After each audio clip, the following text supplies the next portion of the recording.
Ryan. No, that's all good, dude. Alright, so it looks like both teams are ready. Let's see what the very first map of this best of 3 series is going to be to determine who's also going to be eliminated. Oh, I pressed the go button! Go, Gadget, go! Q-Pop! Go, Gadget, go, Q-Pop! Hello? Go. Oh, it looks like one team did not say. Oh, join Q for the race. The very first map of this best of 3 series is going to be on Blades Edge Arena.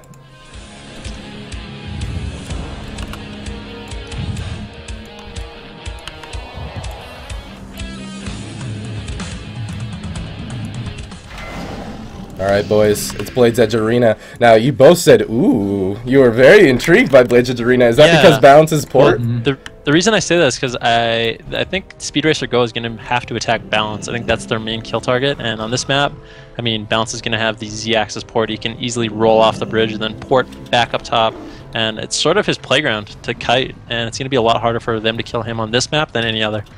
Yeah. Melman doesn't even need the ramps, though. He's a giraffe.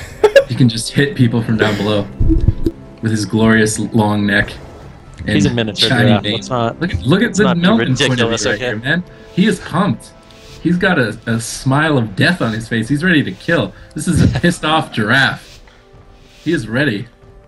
See what they can get done here. I'd imagine they're going to be really aggressive onto maybe even Hangaku here. Actually going immediately after Stormlash in the back line. Here's the Asphyxiate onto him, trying to do a bunch of damage with the Hodge into Zileawong to try and counter pressure. If they land the trap, balance could be in trouble. No landed trap there, and he's going to get the flash heals off balance. That was a very early bop forced onto Stormlash. He throws the capacitor to him. That gets chopped up by Blackjeff, and he is kiting in Ghost Wolf very well here. There's the Avenging Wrath. They're trying to counter pressure it. He's going to activate the shield wall. The full trap onto Zileawong though, but balance seems to be alright. He can also just portal up at any time.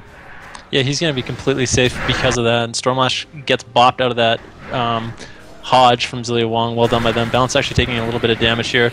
Wings come out from Zileawong, tremendous healing onto Balance, and it looks like they're just going to pressure Stormlash. I mean, Balance already used this Hurricane Strike, but the next time that's up could be very, very scary for Stormlash. Yeah, definitely. Balance already hamstringing him up here, trying to let Blackjeff have the time to catch up. But he just seems to be going down onto Hangaku on the top. The split pressure seems to be working for now. He's trying to connect. He does manage to land the Death Grip, but that's going to grip him away from Balance. He does use the Flying Serpent Kick coming in hot. There's the full leg sweep landed. That's the Hurricane Strikes. It's going to force the bop, but he's strangulated on top of the bop. He's not getting sacked out of that. He's not going to be able to top himself. That bop is slowly fading, and they're pressuring Hangaku, the bop onto Balance as well, to keep him offensive. The Aura Mastery Ascendance coming in at the nick of time.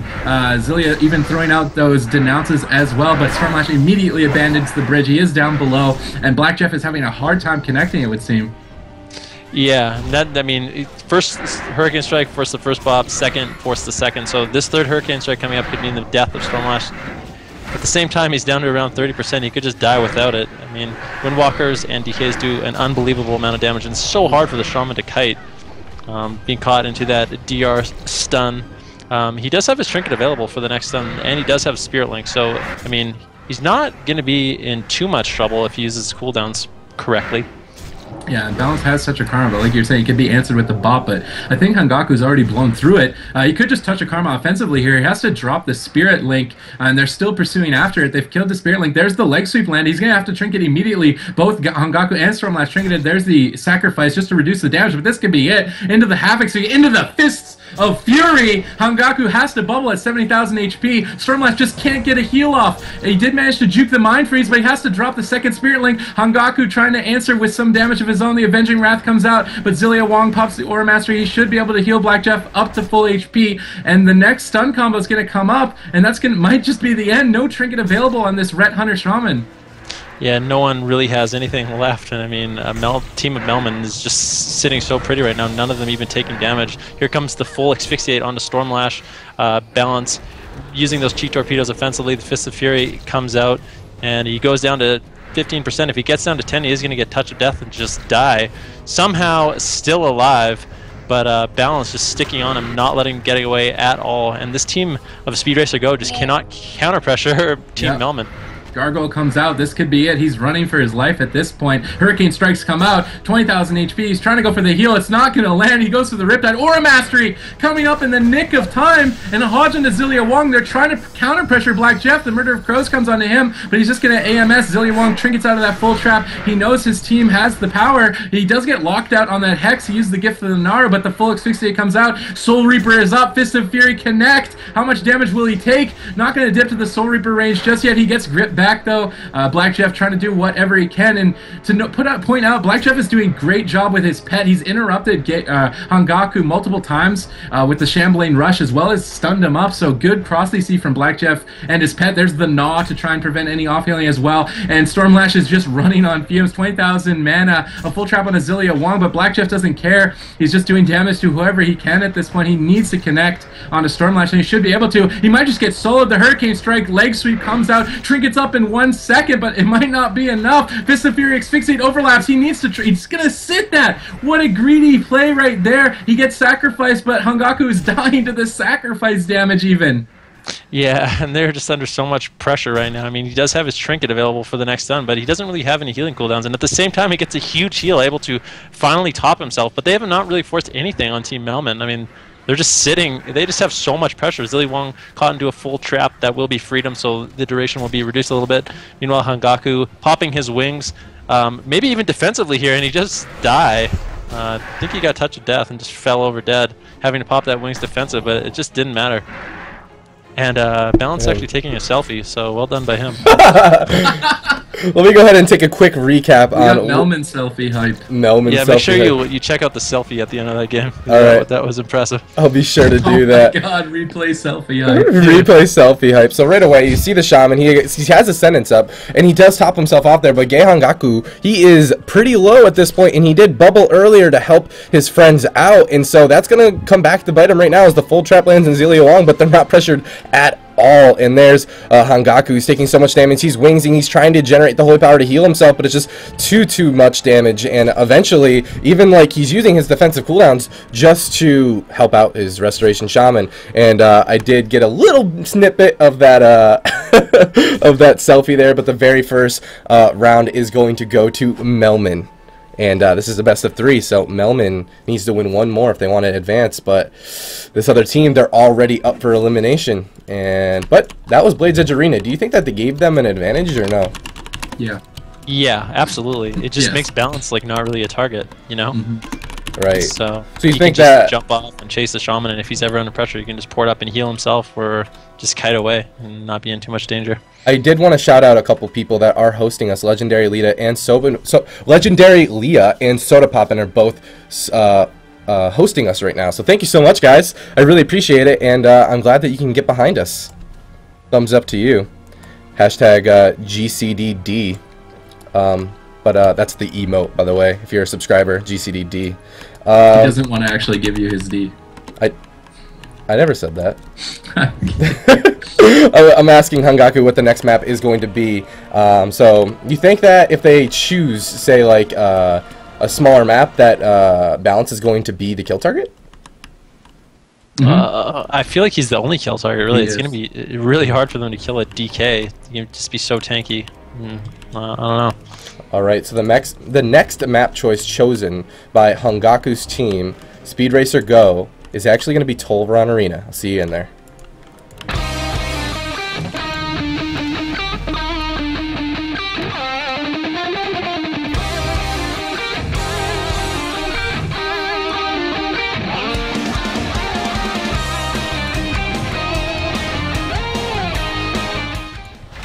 Alright boys, welcome to Tolvaron Arena, chosen by this Ret Hunter Shaman. Now, is this the right choice in your guys' opinion? Be honest. I feel like these big maps are just really good for Balance. If they're going to be targeting him, it's just really good for him to get away. And he can just port behind a pillar, and if they reconnect to him, flying Serpent Kick across the entire map. And monks are just so nimble that the smaller the map, it almost seems like the better for killing them, because they can't kite as well. So I don't know about this map, but maybe they know something I don't. I mean, at the same time, if they force him off of Stormlash, then they survive longer. But yeah, it just feels hopeless. Like it doesn't get better, right? The game goes longer, it doesn't get better. The Hangaku gets more opportunities for Avenging Wrath turnarounds, but there's always Trinket from Zileawong with Avenging Wrath. There's always a Bop, a Sack Pet, a Karma. There's always something to answer it. So as long as they don't get globaled without reacting properly, I don't see them losing. They are just running immediately into Stormlash back here. He did get the Cloudburst tournament down before all this damage. It's going to heal big, actually. The Asphyxiate comes out into the DR leg sweep. Fist of Fear possibly out of that as well. But he does manage to get away with that Ghost Wolf freedom. Zileawong sitting the Hodge. They're going Zileawong this game. Binding Shot triggers. The wall's going to fade. Saved by the Light proc, I believe, there. And he's going to be able to top himself with the Avenging Wrath. But I like this experimentation. There's the Save by the Light procking finally. Aura Mastery heals come out. Inviolable taking a lot of damage, though. Getting counter-pressured fairly hard. Dipping him to about 40%, and Stormlash is going to have to do a lot of work to catch his team back up. Yeah, he's going to be caught into a full stun here soon, and I think he's going to have to Trinket, because he's pretty low. I mean, Hangaku's wings fading, Zileawong caught into the Hodge. They are pressuring Balance a little bit, but the Touch of Karma comes out on a Stormlash. It does get Bop, so Balance could be in a little bit of trouble here, but he used that Touch of Karma offensively, and he actually ended up getting the Bop off Stormlash because of that, just forcing that cooldown without really having to do too much damage, which is one of the benefits of doing that. Yeah, but paralyzing the Stormlash, they're trying to swap over to Inviolable. Balance is barely not able to reconnect, actually going to go over onto Stormlash once again and deny that casted healing. Resto Shamans really need to get the healing surges off to top their team, and with a Death Knight and a Monk on their tail, he's not going to be able to. That's a full leg sweep. He's going to Trinket it late, drop the Spirit Link to recover for now, and Balance gets bopped a second time here. He's just healing through some of this burst pressure, but with no bops, or sorry, one bop available and Avenging Wrath coming around, maybe they can turn it around, but there's the stun onto Inviolable. He's taking a bunch of Fist of Fury damage. He gets bopped. He gets purged instantly, though. Hodge on a Stormlash into the Incapacitate. They're trying to go for a kill on anybody at this point. Stormlash is having a hard time playing catch-up. Yeah, and Balance doesn't have any defensive cooldowns left. All he really has available is Trinket and Touch of Karma coming up in 30 seconds. So when the Wings comes up, Balance could be in a little bit of trouble. Full trap coming on a Zillion, and Balance just immediately porting behind the pillar, just playing it safe, healing himself, and that's exactly what he needs to do when Zilia gets CC'd, and that's one of the advantages of this small map, or one of these large maps, pardon me, for him. And at the same time, going offensive onto Stormlash, the full leg sweep comes out, and Viable getting Hodge, also taking an unbelievable amount of damage, having to deter. This team is just getting rotted down so hard by Jeff and Balance, and Balance relentlessly on Stormlash right now, having to get that sack from Hangaku. They're just getting wrecked, man. They're all at 50%. Is this LSD? DR Asphyxiate comes on to Stormlash. He's taking so much damage, paralyzed onto Hangaku. He gets the Hodge on the Zileawong, but he doesn't even care at this point. Avenging Wrath comes out, but there's the offensive Touch of Karma. He doesn't have a bop available, and he's taking so much damage. He might just die through. The Aura Mastery coming up in the nick of time. He's trying to go for some heals there, dispelling as well to try and get the extra versatility, going for the heals, trying to fake the interrupt here, but he's just not faking it. There's the full Hodge onto Stormlash. Hangaku, in the meantime, no bubble available. Could end up going down. He's going for the flash heals. Double leg sweep lands. The entire team is almost dead at this point. How do you live? 70,000 HP. DR Asphyxiate comes in. Touch of death range. It doesn't matter. It's over. Yeah, he chi torpedoes through him. That talent actually got a huge buff last patch, and it does a lot of damage. So when you see him rolling through targets, expect a huge chunk of their HP to be missing. Holy crow, man. That Ret Hunter. As playing a Ret Hunter myself, I definitely felt for him. But, gosh, Hangaku and Balance, they do such a great job at switching back to, like, Hangaku. Or, I'm sorry, not Hangaku and Balance, but Jeff and Balance. They do a great job just keeping that pressure always, 100% of the time. Let's take a look real quick at that replay. There's a offensive Karma, and that was a really big deal because Hangaku, they were killing Balance at first, and there was Wings, and he Karmas, so he's nearly killing his Shaman if he continued on Balance there. So they had to swap it over to Jeff, and that just didn't really work out for him. And the double leg sweep on Hangaku and Stormlash at the same time coming out from Balance. Just they were on their back foot, I felt like, from start to finish, and they just secured the kill. And there it is. And now that means that Balance is going to advance to round 2. Oh baby, the Windwalker hype. But exciting. It's exciting stuff. Venruki's so happy right now.